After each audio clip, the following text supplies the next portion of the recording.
Hello, Brother Brian. How are Hello, you today? I'm great. How about yourself? Oh, I am amazing. And I'm so excited to have you on my first podcast show. Your gift will make room for you with Cheryle T. Ricks.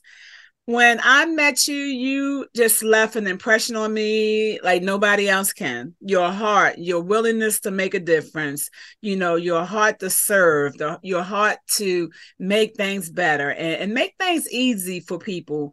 The way you and I came together, I had a situation, we're trying to get, pictures done for my new book coming out. I'm like, I got to get Right. some pictures. I'm in this new place. I really don't know anybody. And then I'm like searching, who does pictures? Who does pictures? And then I find you and you make it happen for me when there were so many obstacles, so many things that God had to do on my end. And then your willingness to be a blessing to me was like, man, you gotta do all that. I can do that. I'm like, really?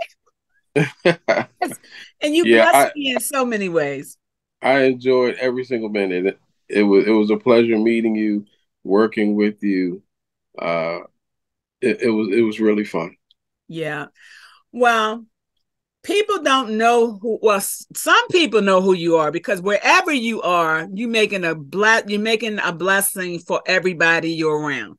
So those people know you, but the whole wide world might not know you yet, but they ready to discover who Brian Savage is and some of the amazing talents and ability he used to bless people everywhere he go. So first, let's start off by just introducing yourself. Tell me who you are, some about your family, your background, who you are and what you do. Well, my name is Brian Savage. I'm the owner of Be Me Images. It's a photography company. We're based out of Virginia. I was born and raised here in Newport News, Virginia. I have three kids and five grandchildren. Um, what I do is, like I said, I'm the owner of uh, BB Images, the photography company, and I'm also the vice president of a nonprofit organization that feeds the homeless and less fortunate. It's called Touch a Heart, Feed the Soul. Wow, that is amazing. And all this time that I've been talking to you, interacting, but I never knew about your nonprofit. Why you never shared that with me?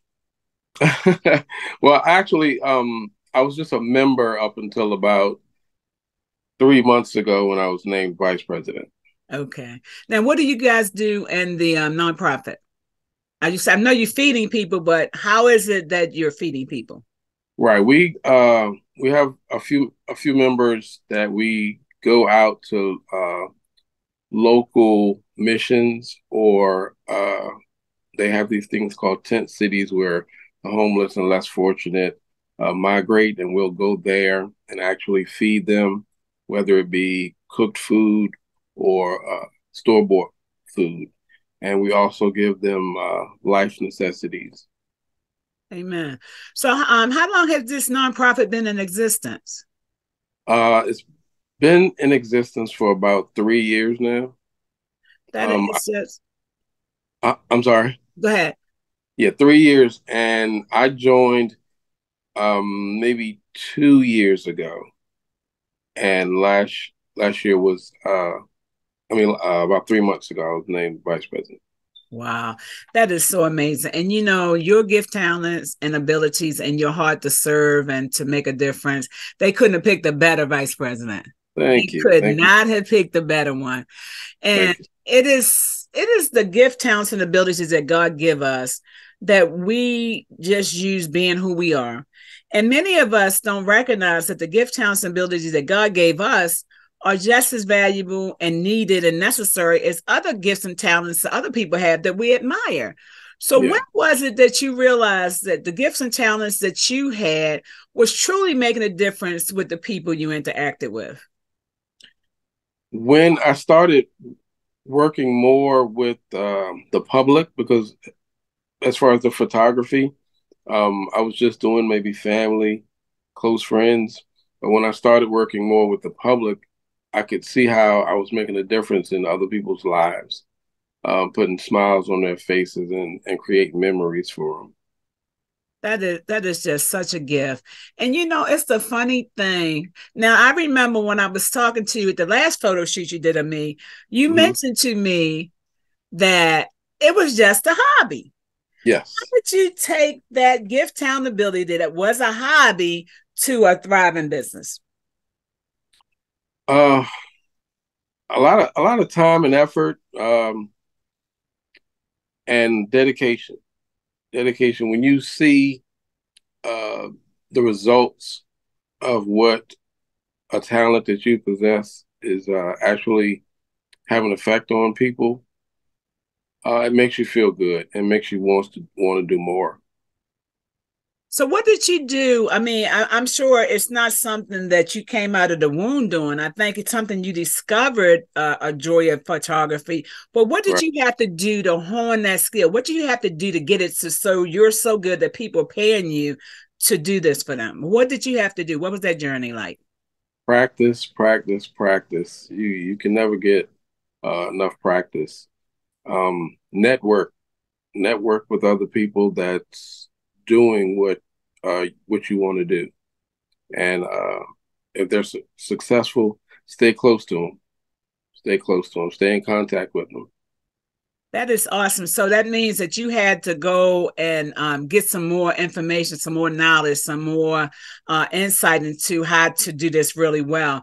So, what were some of the people that you met that was already doing what you wanted to do, and how did they encourage you to keep doing this gift that you discovered in yourself?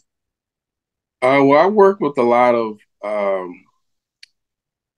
magazine editors, TV producers, music producers, authors, things like that. And when we get together and we discuss different kinds of ideas, it it makes you want to create more. Wow. Wow. So I guess that's that saying that goes, iron sharpens iron really do make Yes. that thing happen. Yeah. It's a funny thing. When you really look at, how we grow and evolve, it's like some things that we innately do. There's just certain things that come with us from birth. It's like, this is what I do, this is what I have a passion for, this is what I do falling out of bed every day. That's Mm. just who I am. This is what I do. What were some of those other natural gift talents and abilities you had before you discovered the gift of photography? I was on the radio. Yeah, I was on the radio. I was an announcer. It was for a local college station, and I did a few different genres of music. So I was a radio guy before the photography thing. So what got you into that? Was it because that's the school you attended, or how did that come about? No, actually, it was the rival school that I What? attended. Try, try. Um, yeah, I mean, I'm a music lover also. So when I heard that they were hiring, I went and spoke to a young guy that worked there, and he was telling me about, what it entailed and what I would have to do. And I said, okay, let me try it. So I interviewed for that job, and I ended up being there for about 8 years. What? What? Yeah, I was an announcer and I was a music library producer. I Wow. lo- I loved it. Wow. So how did you transition? You're doing something different today. I mean, you running a nonprofit, you got your photography business, you got so what else? You do a regular job as well, right? I do have a regular 9 to 5. Yes. So are you using your what are those gift talents and abilities and skills that you use during your 9 to 5? I meet a lot of people with my 9 to 5, and they need photography. They have like maybe events or they need portraits of family or things like that. So meeting them on the job helps a lot. Oh wow, that is awesome. Isn't it amazing how God orders our steps? Sometimes when you hear people that have a gift, talent, ability that they really want to, pursue and really give most of their time and attention to, they Right. don't really recognize that what they want to pursue and what they have the passion for and their job have to be two different things. You know, one could work with the other. And I don't know many people like you that discovered that my gift, talents, and passions I could also do in my 9 to 5. Yes. How did you get to that 9 to 5 that supported what you did in your passion and your gifts? Well, actually, the 9 to 5 that I have, uh, what I actually do doesn't have anything to do with photography. Okay. It's the people that I'm around Mm-hmm. that that brings in the photography business. Wow. Yeah, so my actual 9 to 5, it didn't really have effect on how successful I could be. But let me ask you this. Hmm. You have a 9 to 5 that you use which you use 9 for 5s for, Right. but your clientele was coming through that vehicle. Hmm. And how many people do you know that's working a 9 to 5 that are around people all the time and never recognize that those people that they see on their 9 to 5 can help them in their passion and in their business? How many people do you know that don't recognize that? Oh goodness gracious, it's probably a lot. Because if you don't, I mean, if you don't talk and network with people, you'll never really know what you can offer to those people. You know, I say this. You don't know who's in the room until you say hello to somebody and Exactly. start a conversation. Exactly. And you know, I think on our 9 to 5, we do whatever the 9 to 5 requires. You know, if it's long hours, if it's things going to stretch us out of our comfort zone, whatever that employer says, I need this by this time, and I need it to be like this. Whatever we need to do for that 9 to 5, we on it. When it Right. comes to our passions, when it comes to our goals, when it comes to our businesses, when it comes to the gift, talents, and ability that we want to share with the world, we don't we oh, I can't do it. Oh, I don't know how to do it. Or oh, that's stretching me too far. How Hmm. many people get stuck in their 9 to 5s and don't pursue their dreams and their goals because they won't stretch in their businesses and their ministries like they do on their jobs? It's a lot. It's a lot. Like you said, you never know what other people are thinking or what's on other people's mind unless you speak, unless you talk, unless you introduce yourself and let them know what you do.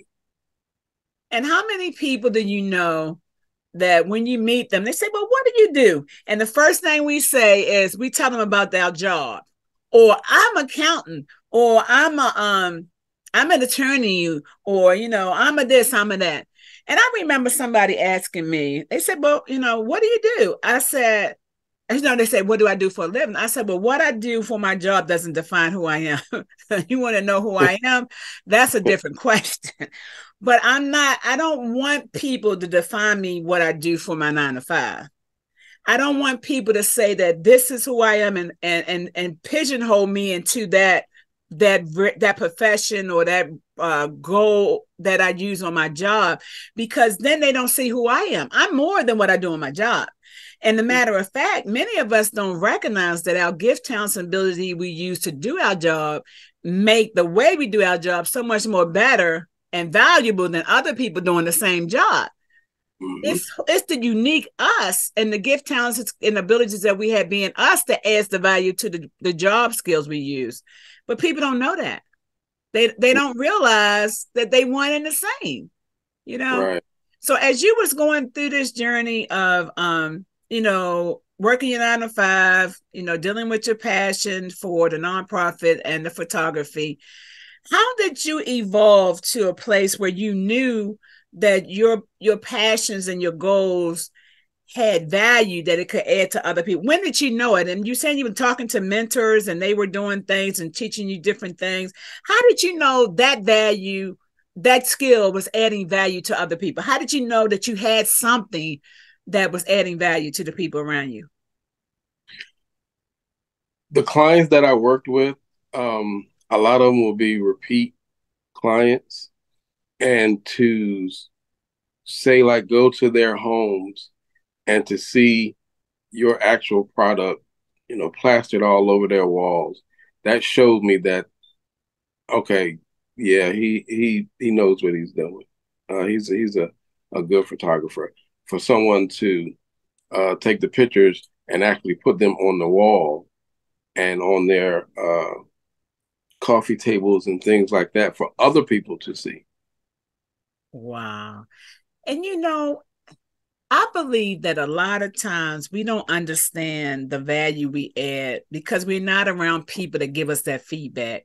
Now, if you Right. had walked in that house and saw all your work displayed with pride for all to see, you might not have known how good you were as a photographer. You might not have known the value you was adding as a photographer, because until we get that feedback for somebody to say, yeah, that made a difference for me. Wow, you did great. I really needed what you did. It really blessed me. If we don't give people feedback, we don't know what we We got. don't. We don't. We really don't. And how Yeah. did that make you feel, other than realizing the value you had? How did it make you feel that you had something that awesome to share with the world? It encouraged me. It encouraged me to go out there and try to do even better and touch even more people's lives. Wow. So it's a rewarding experience to see things like that, uh, outside of what you're actually doing in life. But the other piece to that is you got to get around some people that help you see your gift, talents, and ability.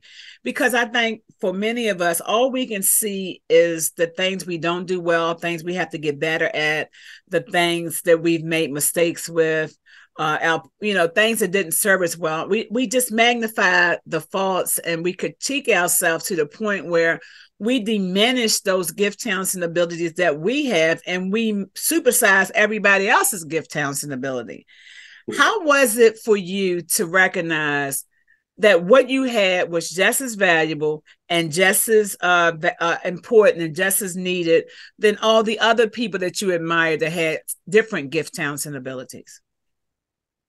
Um, it actually felt good because it showed uh like my kids what I was doing, how I was doing it, and it made them want to pursue that career also. So, do your other children do photography? Yes. Wow. Now, I think that's the ultimate compliment. When somebody say, I see what you're doing, I want to do that. Hmm. I want to be like you, Yeah, Mike. it Everybody want to be like Mike. Now, I want to be like is. you, Brian. I want to be like you, Dad. I want to be like you, Yeah, Granddad. I want to be like you, Uncle. I mean, isn't that what it's all about? To set the that's what it's all about. example, you know. Exactly. And you Now, what carry on generations and generations. Now, how did that, you started out with this gift and you had to develop it, then you had to go and get some mentoring, and you had to, get better at it, trial and error, practice, practice, practice. But what did that journey that you took from having a desire to do something and then perfecting it into a skill and a value and a blessing to so many people? What was that journey like for you, going from who you were when you started this journey on photography to who you are now? What happened? How were those different Brians along the way? How did he evolve into the Brian you are today? Slowly but surely, it made me realize that it's a lot more you could do out there, um, as far as touching people's lives. Because when I first started, the person that introduced me to photography, I didn't think that I could even be, remotely what they thought I could be. But as I started to um, get better, it made me like turn the tables and do what they did to me, I was doing to others. That is it. It says, I heard somebody say it like this: when the student is ready, the teacher will appear. And sometimes the student outdo the teacher. Sometimes it's like Mr. It's like you can start out learning, but then all of a sudden you're like, wow, you are good. You can go teach other people now. I've taught you everything I need. I can teach you. You are Yeah, far better than I was. This is as far as I can take you. Go ahead and share it with somebody else. And people don't realize you do need mentors. You do need people to help you see in you what you can't see in yourself. How did that make a difference when they could see in you what you couldn't see, but they worked with you till you could see it? What was that journey like? it was encouraging. It made me want to push and push more. For them to compliment me on things that I didn't even think you know, were that good. It was very encouraging. So when you are sharing with your grandchildren and your children about photography, now that they have the desire to do what you're doing, Hmm. how is what you learned on your journey to become the photographer you are? How did that journey help you share with them how to perfect the skill that they have for photography? I mean, I try to teach them from experiences that I had. Some things you don't want to do because it may, mess up for you down the line, or some things you might want to try now that'll help you down the line. So that teaching aspect uh, was very it helped them out a whole lot. So uh, now when they're out about and they're doing their photography, um, if they have issues, they can consult with one another and maybe not even have to come to me. Wow. Isn't that awesome? And when you're teaching what you have, and then the student learns it so well that not only do they don't need to come back to you to get more answers, they can share what they learned with someone else, and Exactly. then they learn for themselves that they knew something that they might not have known they knew until they realized what they were sharing with somebody else. Like, I didn't know I Exactly. knew that. This is exactly how Dad told it to me. I learned that myself. That is really awesome. So this journey of destiny and purpose that you're on, because that's what I call it. Anytime that you're actually pursuing the gift, talents, and ability that God has given you, and you're making a difference in the community with that, it's something about how we start seeing ourselves, how we start recognizing the uniqueness that God has given us, and how we add that uniqueness to what we do, just being who we are. So when Brian shows up and he's just being Brian, what are all the things that you do just being you that people say, wow, I never knew anybody that could do that, but like you do? How did you know that you had things that other people didn't know? Or if maybe things you didn't even realize you had yourself until people started recognizing and showing it to you?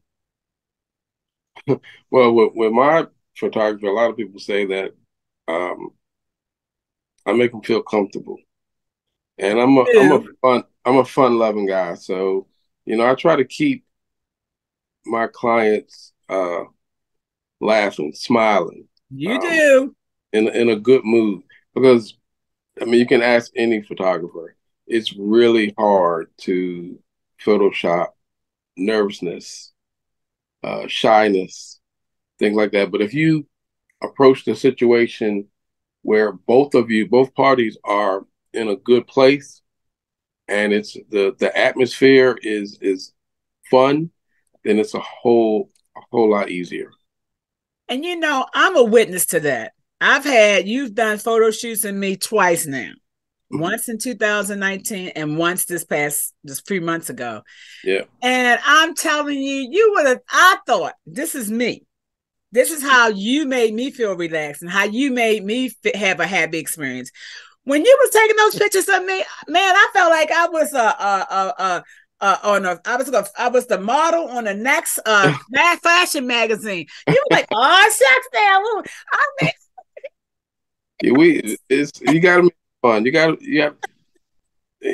when you're working, you got to make it fun. You got to smile. You got to love what you do, or it And may. you do. And I'm telling you, and some of the picture you took when you was on the floor, you said, walk to me.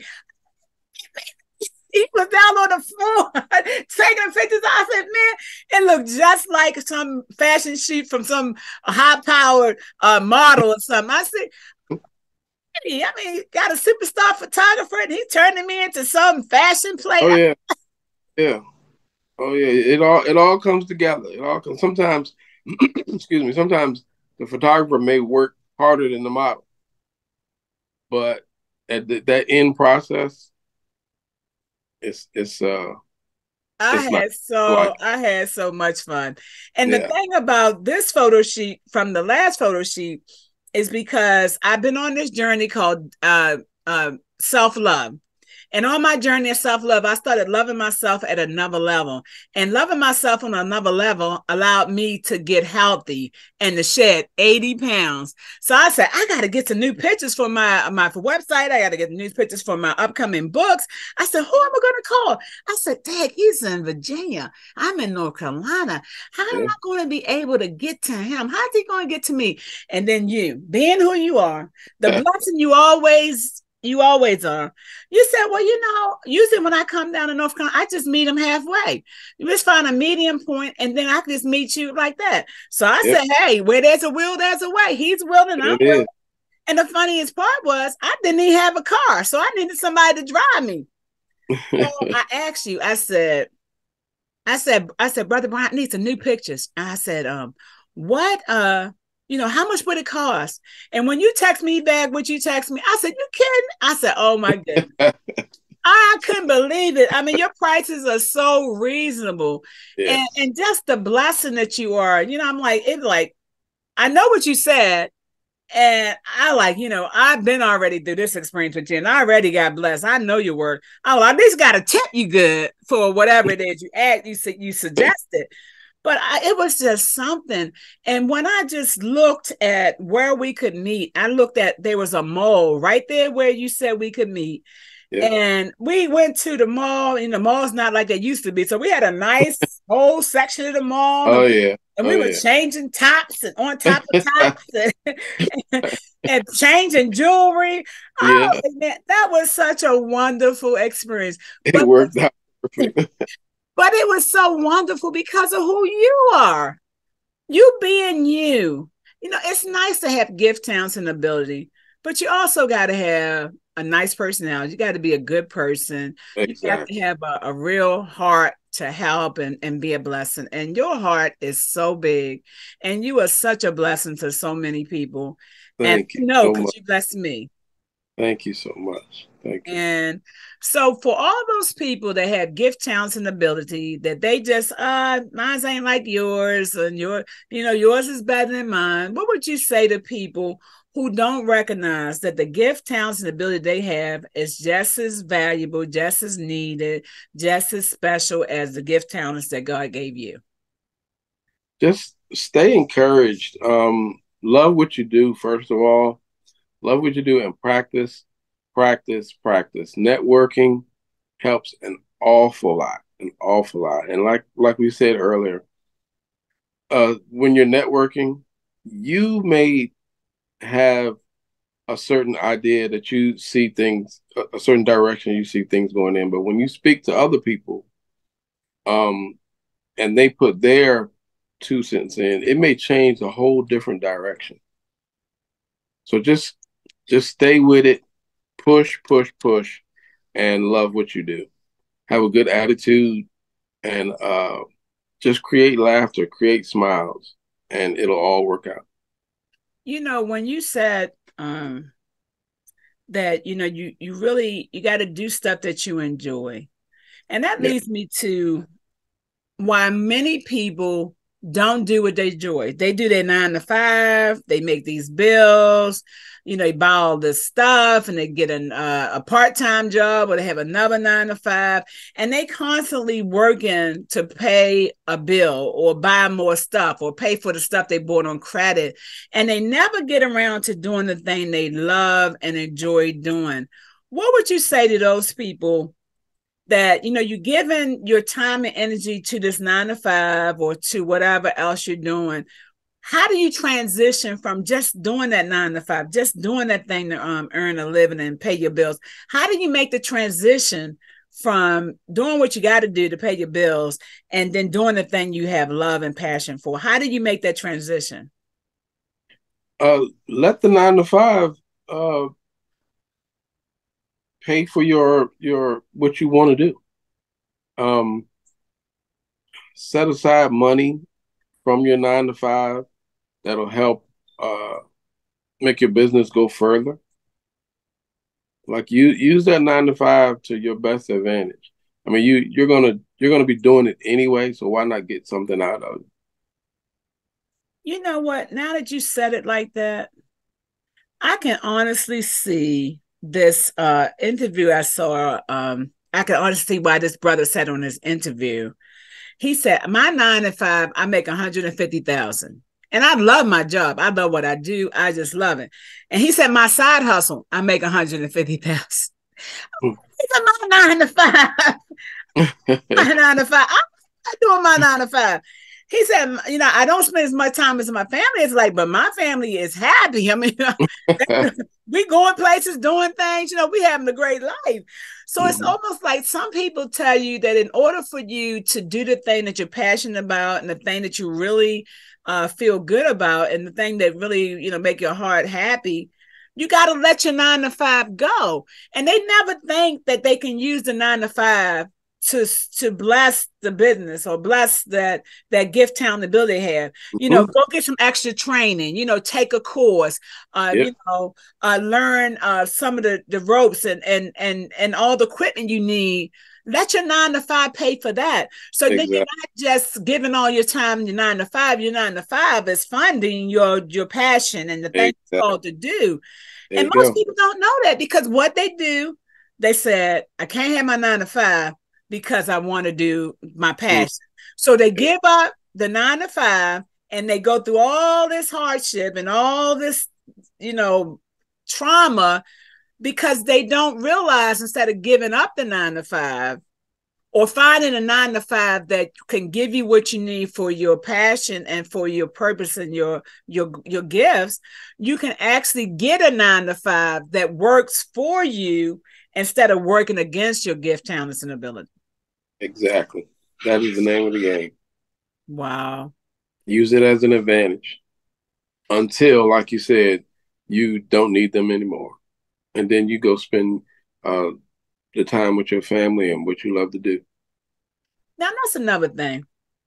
Some people are so busy hustling hard that they're neglecting their families. They're not enjoying the families that they're hustling hard for. They buying the family stuff. They giving them things. They send them on vacations that they don't go on. How do you know, pursue your dream and your passions, serve the community, and also spend that time that you need for you and your family so that your life is really full and enjoyable? Me personally, my 9 to 5, uh, I've been blessed with um, like the perfect schedule. So I have a lot of free time with my employer. So I spend that time either spending it with my family or doing what I love to do. Wow. For somebody that has the best of both worlds, how is it such a blessing to you to be all the man God called you to be, not just the breadwinner, but be in a relationship with your kids, your grandkids, your family? How does it feel to not just be a token father or a token husband or a token son or a token uncle? How does it feel to be up close and personal with the people you love and still pursue your dreams and the passions you have? It feels good because I actually have the time to do what I do as well as help others and uh, and work my job. So it's a rewarding experience for me. Wow. So for somebody who has these gift talents ability they don't recognize the value of, or they don't realize how needed and necessary those gift talents abilities are because it's not like somebody else's gift talents ability. How do you help people recognize that what they have and what they add is just as valuable as what other people are giving and adding with their gift talents ability? What is it? How do they know? How do you help a person know this is a good thing you need to share with the world? Just encourage them. Let them know that people are out in the world that really need their talents and skills, and it's a way where you can provide for your family as well as have fun doing it. Wow, that Just is so. encourage that. Just keep that, embed that in their minds. Now, one of the things that I know about life is that you need a good village. You need a good community of people where everybody's in the village and everybody's in the community is getting what everyone needs. How important have you the village that you have that supports who you are and what you do, and you support what they do?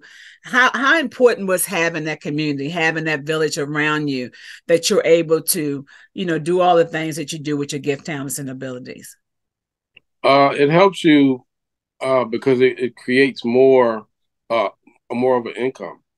Because when you're networking and you're constantly meeting people and the skills that you have, uh, it creates a whole lot more opportunity to do better as far as financially or just like meeting new people. Now, you said on your 9 to 5, you talk to a lot of people. Hmm. Before you got that 9 to 5, were you always outgoing? Did you naturally speak to people, or did that kind of grow with that job you had that you had to talk to people? What went first?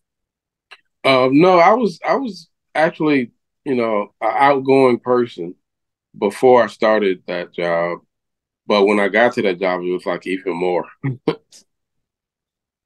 So I understand for myself that a lot of things that I did on my job and all the skills I used to do my job, they were really transferable skills that I used doing in my business and in my purpose. So how can people recognize that the skills and the abilities they use doing their jobs, they can also take those same skills and ability and create a business out of it, and to use them in a business to grow their passions and the things that they enjoy doing? I would say research. See what area. If you live in an area where um, a lot of people need your skill set, that helps a lot. So just research, do your homework, and find out what people need, where people need, how people need. And how good has it been for you to have a lot of repeat customers like myself? This I've had it twice. And I know I'm coming more and more and more because as I lose these last 29 pounds, I'm gonna get some new shoes. I need some another photo shoot. And my money will be right and I can get some real glamorous outfits. So I'm waiting for that photo Oh, shoot. you do well. You do well. You do well. But it is so amazing to realize that we all have something uniquely wonderful and special to share with the world. And we're never going to know it until we get around other people who have already recognized their own unique gift, talents, and ability. Because when you get around other people who don't know the value of their gift, talents, ability, or they're hiding it under a bushel, as they say, or they like, no, I don't want to let the past, they dumbing down, or no, I don't let people know I do that well, they might, think I'm all this. How do people get past the negativity that they sometimes get around with people when they trying to be all that they can be? They trying to use their gift, talent, ability, but they're around people that's telling them, you ain't all that. How you think you're going to do that? I can't even do that. How do you get around negativity? Have you ever had to deal with any negativity around what you do? Not a lot, but if you do, you just got to have that self-discipline to block it out of your mind. Um, Everybody's not going to like what you do, how you do, what you do. But as long as you're happy, then all of that negativity doesn't even really matter. Wow.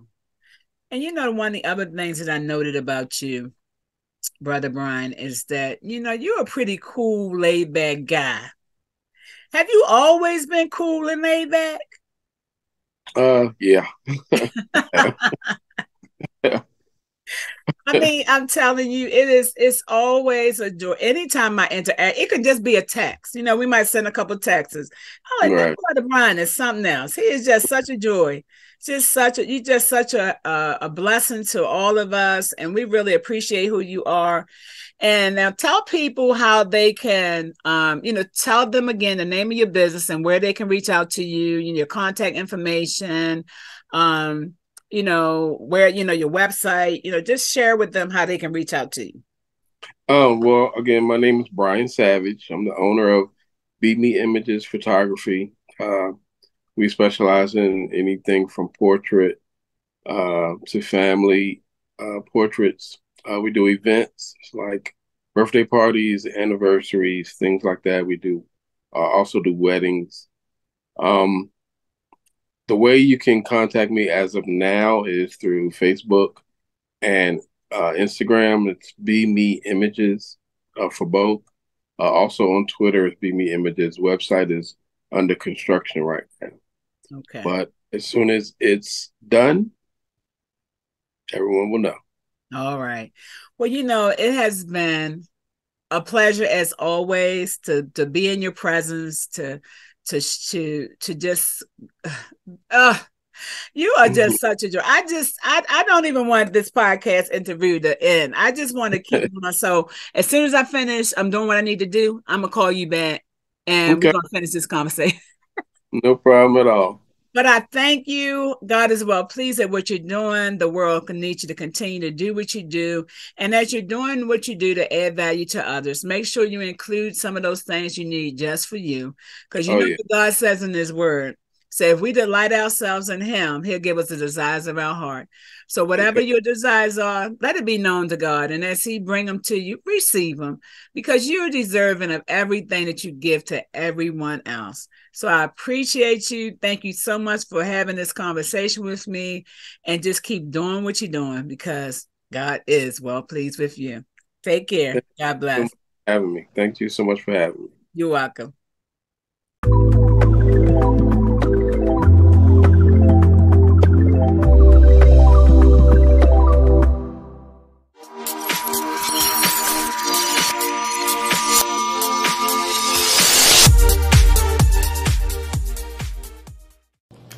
Hello, everyone.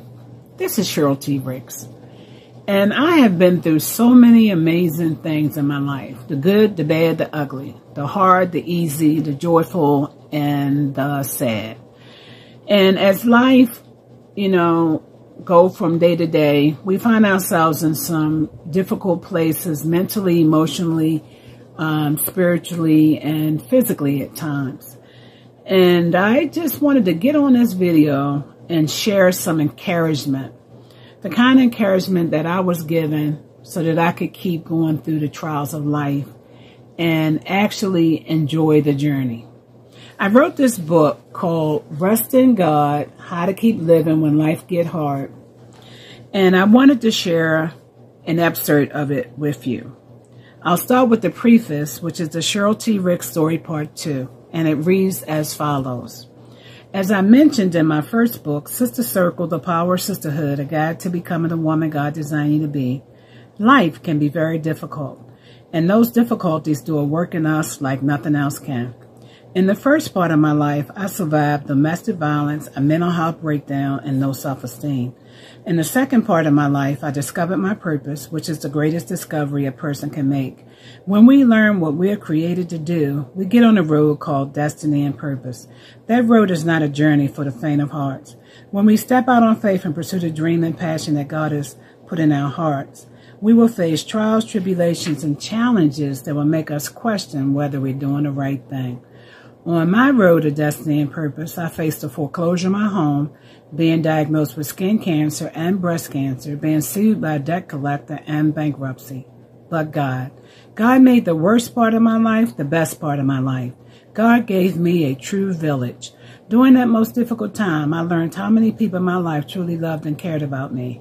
It was amazing to see how much love, support, encouragement, assistance, resources, help, hope, and enjoyment my family, friends, and even strangers gave me during the seemingly darkest time of my life. I continued to live my life in spite of what I was going through. I decided not to make my circumstances my life. I resolved to keep enjoying my life and the people and things I always had. I reminded myself how blessed I was and how awesome my life still was, even though I had these situations. I took everything to God and allowed Him to walk me through those challenges like He done for every other problem I faced in my life. I trusted His unconditional love for me and the promises in His Word. I held on to my faith in God, who I was in Him, and the plan He had for my life. I believed He would bring me through everything I was going through, and I was going to be the better for having gone through it, and I was. You see, faith, love, and hope make life and everything else possible. Without these three things, a joy-filled and satisfying life is not obtainable.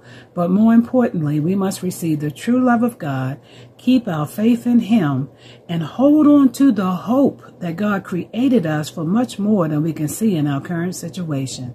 God's word ensures us that God is able to bring us through. But Jesus looked at them and said to them, "With men this is impossible, but with God all things are possible." Matthew 19:26. Life is full of many ups and downs, trials and tribulations. When our lives are up, we're happy, but when our lives are down, we're unhappy and depressed. I have been going through hardship, difficulty, heartache, and pain my whole life. In my early years, my situations dictated whether I was going to be happy or whether I was going to be sad, whether I was going to enjoy my life or whether I felt like my life wasn't worth living. In my middle years, I learned that there was a way to go through life and have a choice about how my problems, circumstances, or situations would affect how I enjoyed my life. Today, in spite of having breast cancer and losing one of my breasts, going through months of treatment for skin cancer, the foreclosure of my home, being sued, and filing bankruptcy, I have managed to live my best life yet. The purpose of this book is to show you how you too can live your life while living through some of the most difficult situations a person can face. My faith in God, His love, His word, His hope, and His promises have allowed me to keep living, loving, and serving my way to my most enjoyable life so far. No one likes heartache and suffering. However, if you're going through a difficult time right now in your life, I can guarantee 4 things. 1, you are uncomfortable. 2, it's painful in some way. 3, you're resisting what the situation is creating in you. And 4, you're missing the blessing in the midst of your difficult situation. When we are going through painful places, we don't realize that they're changing us from the inside out. They are also preparing us for blessings that are too amazing to believe. So come with me on a journey to discover how to enjoy your life while facing the most challenging times of your life. If you can relate to any of those things, this would be a great book to read for encouragement and hope. You can get it at any bookstore, Barnes & Nobles, iTunes, Amazon, any bookstore at all that has the paperback copy, and it also has the ebook copy. If you'd like to reach out to me, you can reach out to me by email at CherylRicks2759@gmail.com. CherylRicks2759@gmail.com. I would love to share with you and hear from you, and we can find out ways that we can be a blessing to each other. So until the next video, keep your head up. God is able to help you no matter what's going on in your life. Your dreams are still possible. The goals that you set are still reachable. You just need to have faith in God to make it happen. Take care.